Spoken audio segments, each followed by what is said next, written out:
Você tem pacientes que têm zumbido, tonturas, que aparecem com essas fragilidades. Será que você consegue decifrar exatamente quais são as possíveis origens desses sintomas, se descartar todo o contexto físico sobre aquele zumbido, se descartar todo o contexto relacionado à tontura que vem de um processo físico, você já não está conseguindo resolver aquele padrão, vai e volta, aquela paciente fica anos ou meses com aquele processo de tontura e não se acha a real causa daquela tontura para que se possa modificar a percepção dela e ela poder sair daquela alteração. Será que não pode ter alguma questão aí no vínculo emocional por trás daquele sintoma que possa estar trazendo aquela disfunção, aquela alteração para essa paciente? Então essa de hoje vai ser especificamente para falar sobre esses contextos, do qual é o motivo que a gente pode observar alguns padrões emocionais que possam trazer essas alterações com relação ao zumbido e com relação à tontura. Vamos começar aí com relação a esse contexto do zumbido, né? Então, segundo os estudos das leis biológicas, se fala bastante sobre o contexto de zumbido vindo de um contexto de fragilidade do ouvido interno. E isso mesmo, o contexto de alteração na cóclea. Então, alterações com relação a essa região específica do ouvido poderia estar relacionado diretamente a situações emocionais vinculados a algo auditivo insuportável. Então, eu não suporto mais ouvir isso, eu não acredito naquilo que eu estou ouvindo. Então, são tudo coisas, contextos auditivos que não foram agradáveis, que não foram suportáveis de serem ouvidos em um determinado momento. Então a gente pode pensar com relação a isso em situações desde barulhos mesmo ensurdecedores. Então eu moro numa casa onde que o vizinho está fazendo uma reforma, moro num apartamento onde o vizinho do lado tá dele quebrar a parede, fazendo barulho o tempo inteiro. Estamos fazendo reforma o tempo inteiro. Eu estou atendendo na clínica e na clínica de cima estão cortando parede, estão fazendo barulho o tempo inteiro. Então eu não suporto mais esse barulho, está me atrapalhando no trabalho. Ou eu não suporto mais ouvir meus pais brigando o tempo inteiro. Eu não suporto mais no trabalho aquele barulho de máquina o tempo inteiro, eu não tenho proteção, né? Eu trabalho no administrativo, mas as máquinas ficam ali pertinho e eu fico ouvindo aquela lixadeira, aquela serra o tempo inteiro. Tanto é que o Hammer coloca às vezes alguns padrões de fragilidade com relação às crianças, então, que vêm de um nascimento onde a mãe trabalhava próximo às serras elétricas, próximo a esse barulho, podendo trazer disfunções auditivas vinculado a esse barulho ensurdecedor, ou barulho incômodo. E às vezes a gente observa até criança que posteriormente, quando nasce, se incomoda muito com o liquidificador, o barulho do liquidificador, o barulho às vezes ali da mãe passando aspirador de pó na casa. Então todo esse barulho que é insuportável, incômodo, pode fragilizar então essa região da cóclea. Claro que nesse momento, às vezes quando é um episódio só, quando é um conflito só, talvez você não vá ter uma grande disfunção com relação a essa região do ouvido.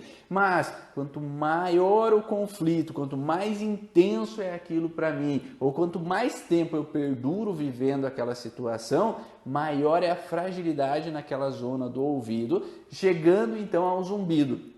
Quanto maior, mais intenso, maior a propensão. Eu já tive pacientes que, por exemplo, eles encaixam o barulho do zumbido à vivência que eles tiveram naquele momento. Porque não sei se você sabe, mas existem sons diferentes que cada pessoa pode sentir relacionado ao zumbido.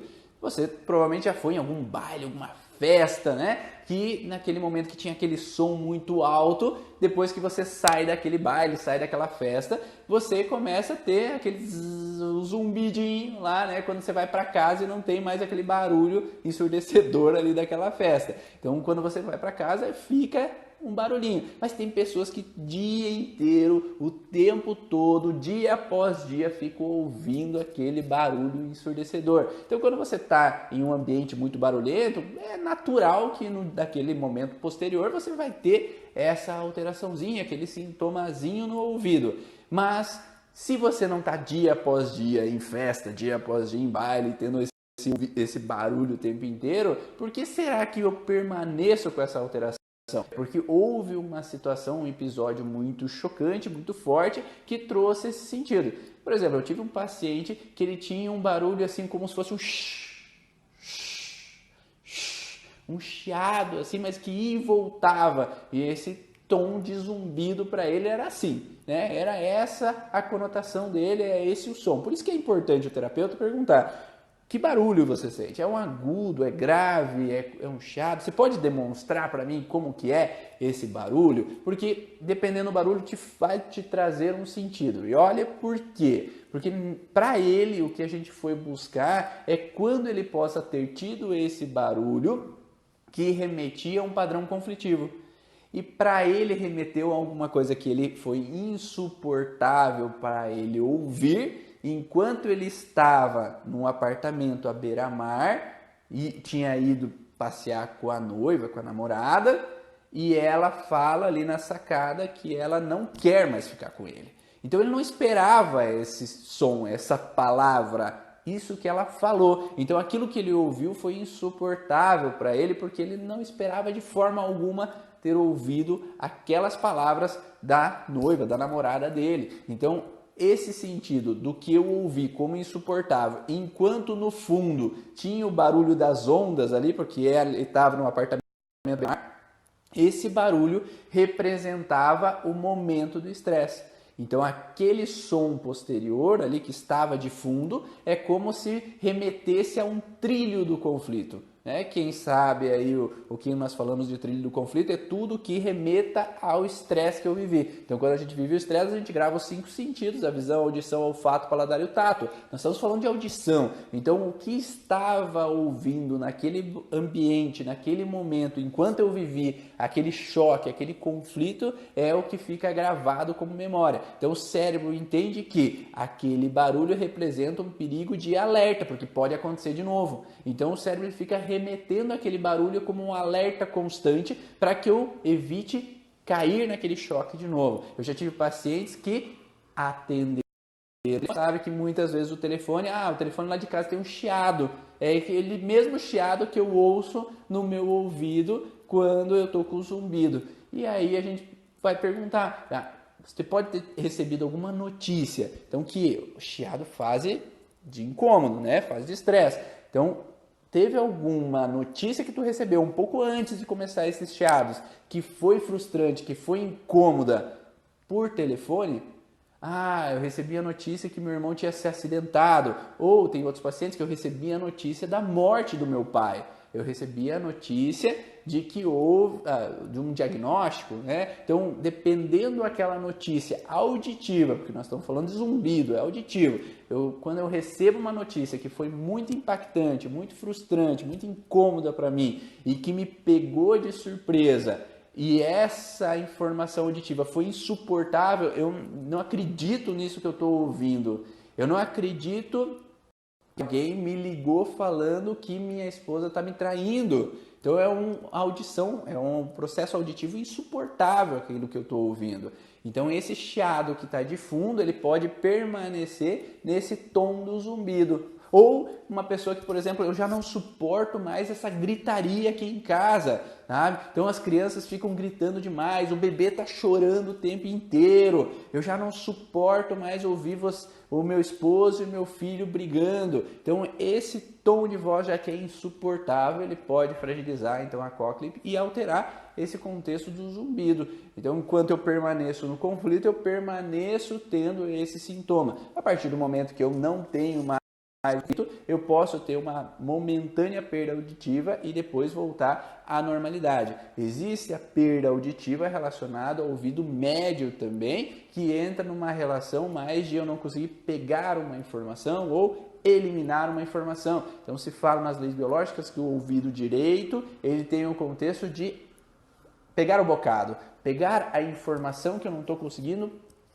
absorver. Só que em fase de estresse, quando eu não estou conseguindo saber de algo, eu estou esperando uma notícia, mas a notícia não chega, eu não entendi o que está acontecendo, eu não entendi, minha irmã brigou comigo, a gente quebrou o pau e a gente agora não tem mais contato, mas eu ainda não recebi do ouvido dela o que realmente aconteceu. Me falaram que o meu esposo está me traindo, mas eu ainda não ouvi da boca dele para confirmar que isso é verdade. Então isso no ouvido médio, daí é endoderma, eu entro numa fragilidade então de proliferação tecidual em fase ativa de estresse, e essa proliferação pode ser tão intensa que pode promover uma alteração, mas o sintoma maior vem na fase inflamatória, que é a fase pós-estresse. Vai ter a inflamação, vai ter um edema e vai dificultar a audição na fase pós-estresse. Porque a proliferação celular na fase ativa de estresse tem uma intenção de aumentar minha capacidade auditiva.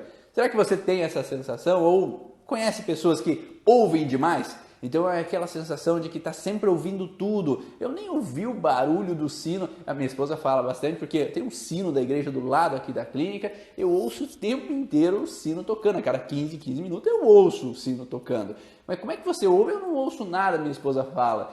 Mas eu ouço porque dentro lá do processo meu familiar, eu precisava estar ouvindo tudo para saber tudo o que estava acontecendo, para antecipar um perigo. Então, se uma criança ela ouve os pais brigando e isso para ela foi incômodo, mas ela não entendeu o porquê. Ela não sabe por que o pai saiu de casa, ela não sabe por que eles estavam brigando, eu não entendi o contexto. Então eu estou sempre querendo captar a informação, e é ouvido direito, endoderma, ouvido médio, eu quero captar a informação, então ali há uma proliferação celular em fase de estresse para eu aumentar minha capacidade auditiva, para eu saber tudo o que se passa, para daí então eu conseguir então entender esse processo, captar a informação e conseguir dessa forma então evitar que a briga aconteça de novo, evitar que os problemas aconteçam de novo e assim manter a família unida, por mais que essa criança não tem responsabilidade nenhuma sobre o que está acontecendo no entorno da família, mas eu crio esse estado de alerta que eu tenho que captar a informação, pegar a informação e assim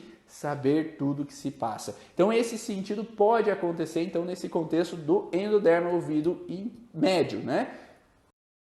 Isso é uma alteração que vai provocar então inflamações, otites ali recorrentes para essa pessoa, e quanto maior o sintoma, pode então desencadear uma inflamação maior, uma alteração maior, que desencadeia então uma disfunção maior para o ouvido dessa pessoa. Então em fase ativa de estresse eu capto mais então a informação, na fase pós-estresse eu tenho uma tendência então a diminuir a audição nesse processo. Então isso pode acontecer nesse sentido.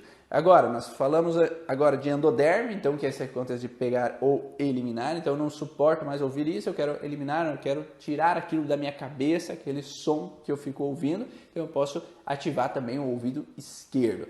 Falei anteriormente com relação ao ouvido interno, que é uma parte cóclea, que daí a cóclea que vai desencadear então esse zumbido. Então o zumbido a gente vai olhar geralmente para esse contexto então da cóclea, que vai então gerar uma disfunção que em fase ativa de estresse vai gerar o zumbido. Agora, se eu tenho dois conflitos simultâneos, então eu peguei a cóclea direita e a cóclea esquerda, então é insuportável. Eu não aguento mais ouvir a minha esposa reclamando, o meu esposo murmurando por aí, eu já não suporto mais as murmúrias dele. Ou eu já não suporto mais um barulho que me é incômodo no trabalho.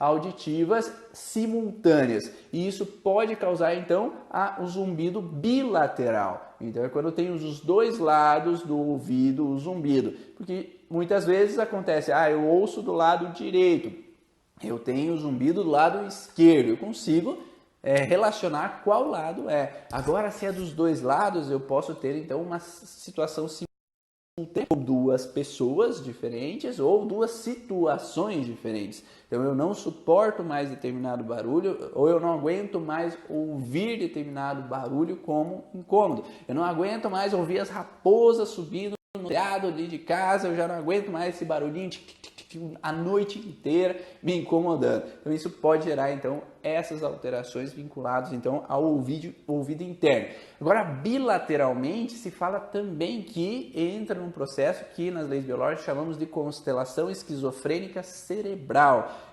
relacionado a um conflito auditivo. Então, uma constelação auditiva, não é constelação familiar, que é uma técnica.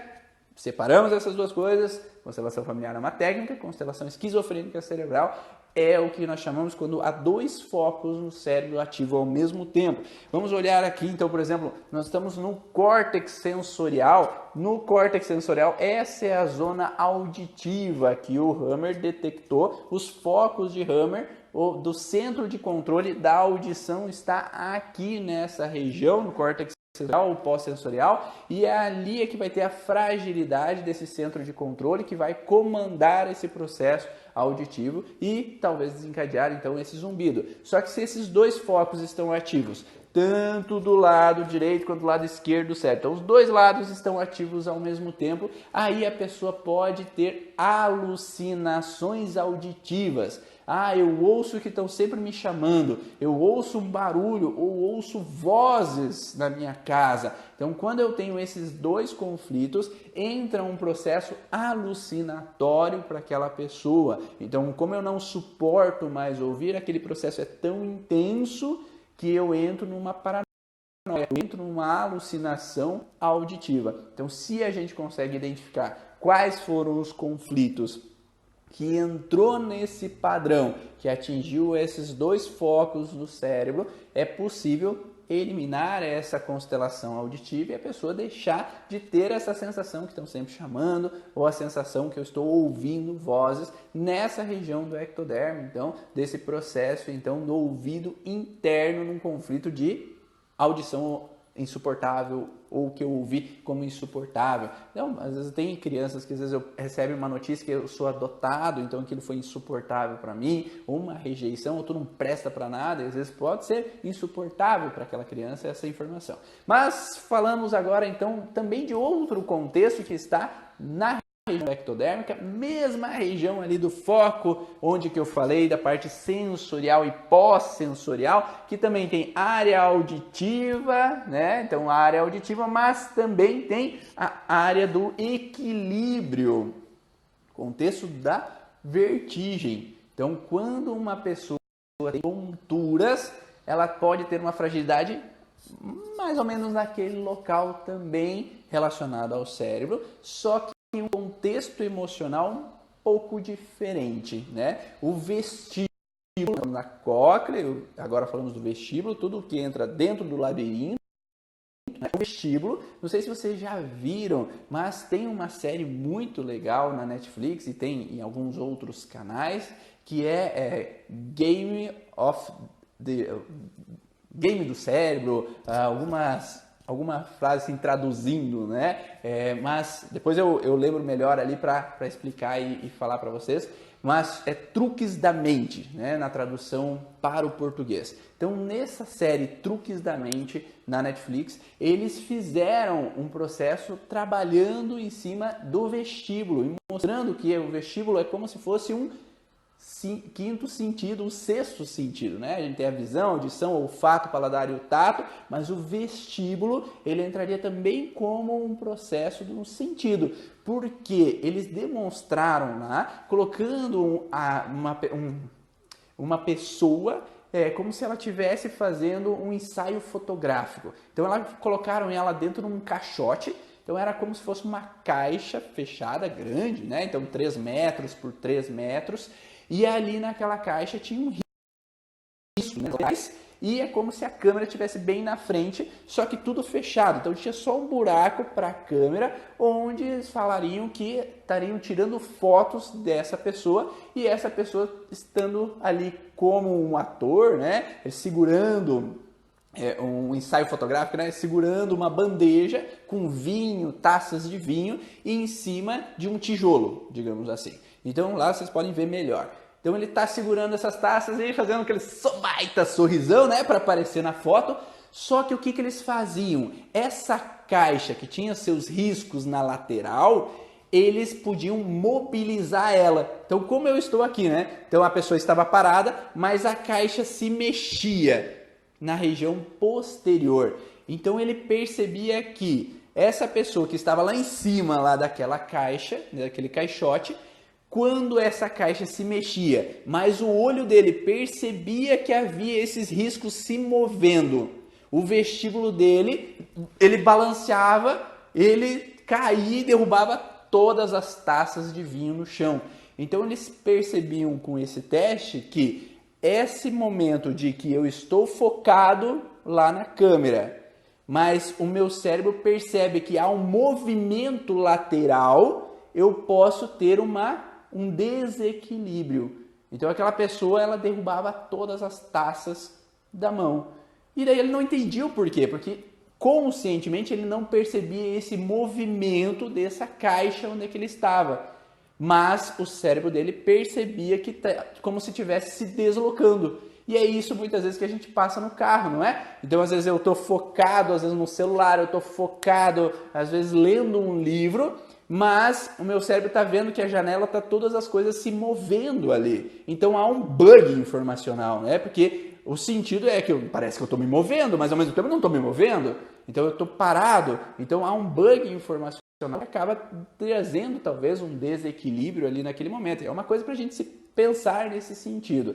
E ali o Hammer ele começa a observar que o contexto de vertigem, de tontura, ele vem de um processo, uma dualidade, né? Primeiramente, de uma alteração no vestíbulo, e a alteração no vestíbulo está relacionado em ver alguém caindo ou ter a sensação de cair ou medo de cair.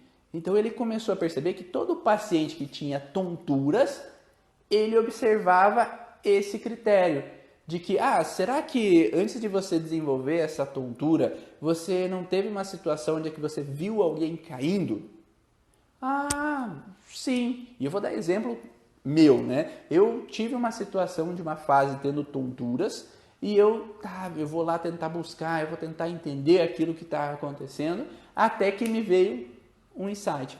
Porque no momento que eu tive a tontura, eu fui analisar o que logo antes tinha acontecido. E eu tinha ouvido um barulho, tem um tum, esse tum seco, né? Eu ouvi esse barulho e começou a me dar tontura logo em seguida. Daí me veio na cabeça o que me lembrava esse barulho. Porque uns tempinho antes, uns dias antes, a minha filha tinha caído de cabeça no chão. E esse foi o barulho. Tum!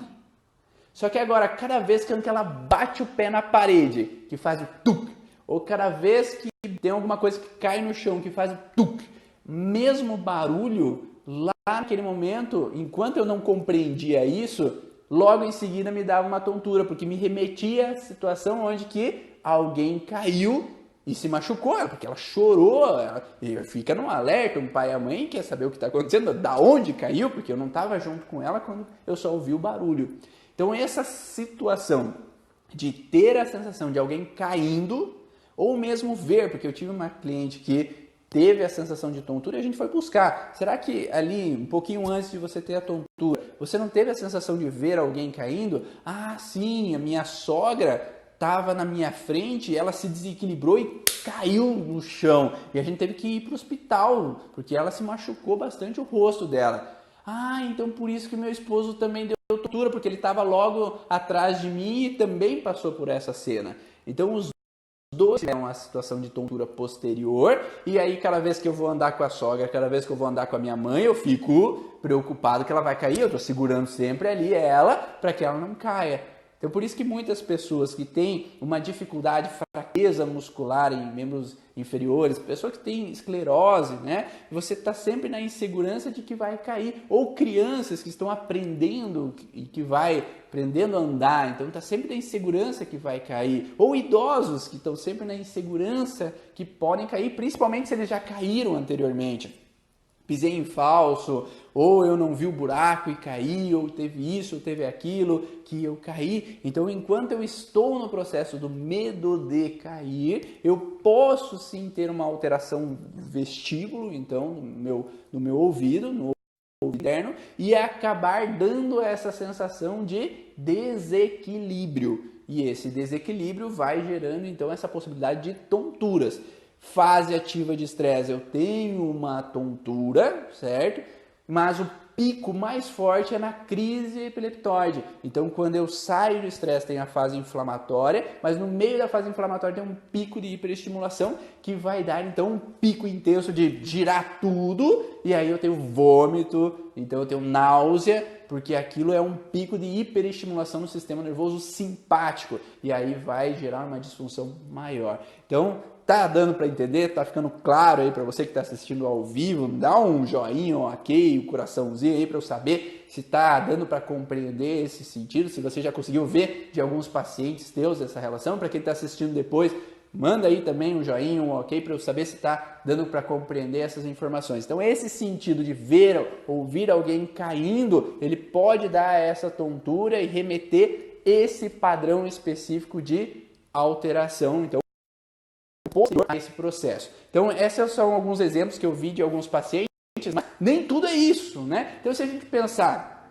que tem esse vestíbulo e aquele padrão, o vestíbulo tem essa relação, às vezes, desse um sexto sentido ali, se eu tô numa situação, agora não física, mas física que eu falei que as coisas estão se movendo e eu não estou me movendo da forma que eu gostaria, né? Porque meu vestíbulo está entendendo que, lembra no Truques da Mente, mudou todo aquele patamar, aquelas paredes estão se movendo onde eu estou, mas eu não estou me movendo. E se a gente pensar que isso é físico, né? Então é uma situação real que está acontecendo. Mas se a gente mudar o foco para o processo simbólico, para o processo emocional, será que não pode ter situações também nesse sentido, não real da palavra, de mobilidade, mas num ar mais simbólico de desorientação?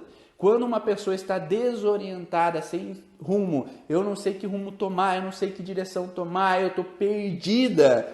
Não pode ter uma fragilidade também nessa zona de vestíbulo e desencadear também uma desorientação espacial, né? Então a gente sabe que lá canais coletores do rim desencadeiam bilateralmente, quando ativos, uma desorientação espacial. Mas será que eu não posso ter uma tontura também nesse processo de estar sem caminho? Eu estou perdido, as coisas estão passando, mas eu não estou indo, eu não estou tomando a direção que eu deveria.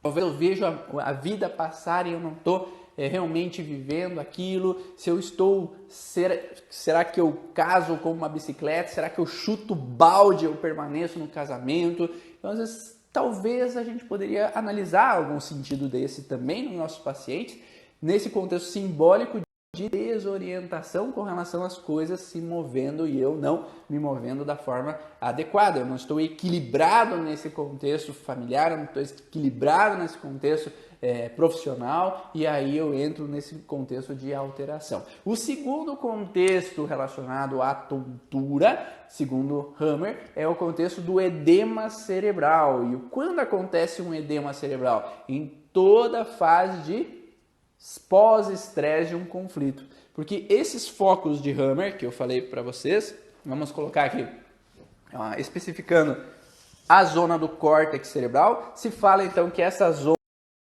na parte vestibular ali, ela fica logo abaixo do relé relacionado à artéria e veia coronária. Então, logo abaixo da artéria e veia coronária estão os focos relacionados à parte do vestíbulo e à parte auditiva, e logo abaixo ali que a gente pode encontrar. Então, se tivesse a zona cerebral foi cortado aqui, né? Então, a minha cabeça aqui, então foi cortado aqui, né? Opa, na diagonal. E ali está, então, esse foco do Hammer, que esse foco logo abaixo tem, então, essa zona vestibular. Se uma tomografia, era ali que a gente encontraria um foco de Hammer.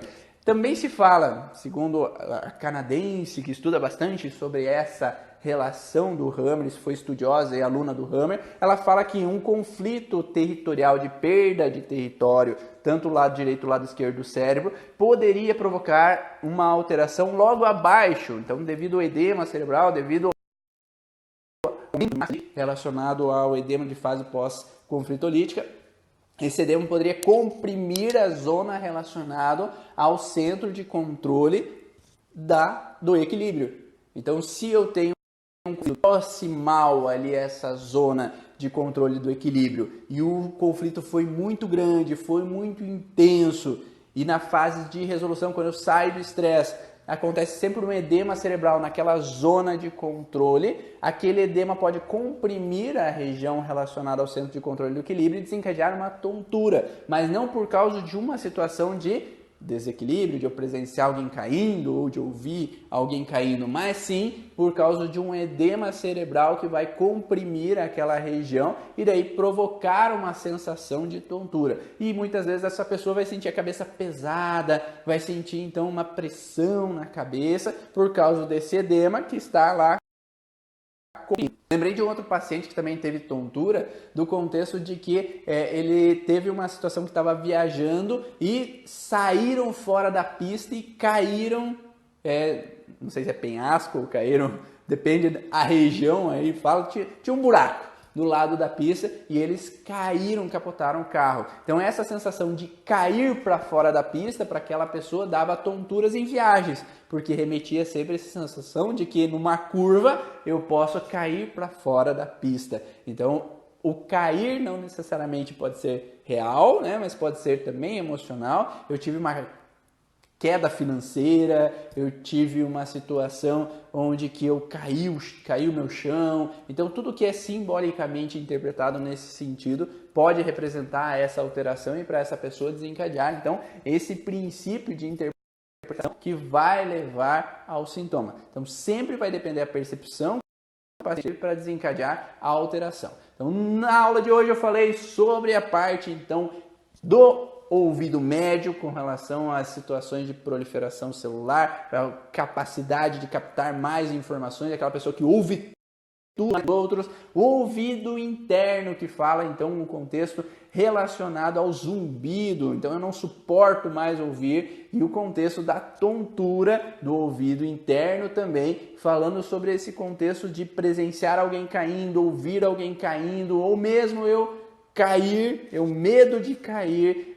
Tem uma outra paciente que o irmão dela teve uma queda de avião, né? Então o irmão dela estava num voo onde esse voo caiu e esse voo caiu, essa relação de interpretação de que o voo caiu faz com que eu não queira viajar de avião, mas também de sempre que eu ouço de novo, porque eu não aceitei aquela morte do voo ter caído e meu irmão falecido. Então, cada vez que eu ouço uma história na televisão sobre um voo que cai de novo, ela tem a tontura, ou cada vez que ela tem a situação onde lembra do irmão dela, relembra a frustração que foi o voo ter caído. Então, essa queda de voo também representava uma tontura para ela. Então, essa relação de cair ou do foco de Hammer próximo à zona ali do equilíbrio, que tem uma compressão nesse centro de controle do equilíbrio, que vai gerar então essa tontura para essa pessoa. Então, se a gente consegue detectar qual desses padrões desencadeou, a pessoa pode não ter mais tontura, a pessoa pode não ter mais zumbido, a pessoa pode melhorar esse contexto auditivo e ter uma qualidade de vida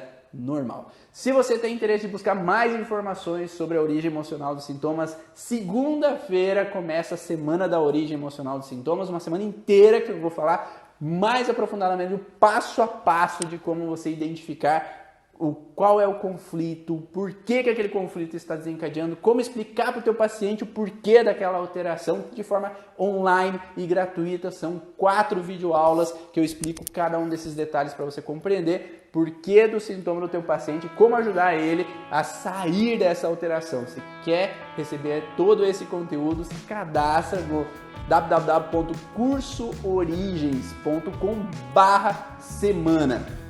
É lá, ou eu vou colocar ali no perfil do Instagram para você se cadastrar, www.cursoorigens.com/semana. Nessa semana vou explicar passo a passo o que você precisa saber para identificar a origem emocional do sintoma do teu paciente.